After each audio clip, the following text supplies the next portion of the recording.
এক প্রবাসী ভাই তার নিজের গলায় নিজেই ছুরি চালিয়ে দিছে। সে কিন্তু কারোর উপর বিরক্ত হয়ে না, তার নিজের কোম্পানির উপর বিরক্ত হয়ে এই কাজটা করছে। কোম্পানিটা ছিল সাপ্লাই কোম্পানি। ওই সাপ্লাই কোম্পানির লোকেরা এই ছেলেগুলা দুর্বলতার সুযোগ নিয়ে তাদের টাকা পয়সা মেরে দেয়।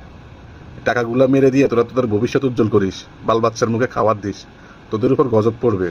আজ পড়ুক আর কাল পড়ুক, কারণ হারামে আরাম নাই। এইভাবে যে কত মায়ের কোল খালি হয়েছে, কত বোন ভাই হারাইছে, কত সন্তান বাবা হারাইছে, তোরা কি ভাবছিস সেগুলো আল্লাহ এমনি এমনি তোদেরকে ছেড়ে দিবে? তোদেরকে এমনি এমনি আল্লাহ ছাড়বে না, তোদের বিচার এই দুনিয়াতেই হবে। এই যে মানুষগুলোকে কষ্ট দিচ্ছিস, এই তোদের বিচার এই দুনিয়াতে হবে। প্রতি মুহূর্তে ওরা তোদের জন্য অভিশাপ দিচ্ছে আল্লাহর কাছে, আর আল্লাহ কাউকে ছেড়ে দেয় না, মাথায় রাখিস। অন্যায়কারীকে আল্লাহ মাফ করে না, অন্যায়কারীকে আল্লাহ মাফ করবেও না। এই যে তাজা পানগুলো চলে যাচ্ছে তোদের সাপ্লাই কোম্পানির গেরাকলে পড়ে, তোরা মানুষ হ, তোরা মানুষ হ। আল্লাহর আযাব নেমে আসতে বেশি সময় লাগবে না, মানুষ হ।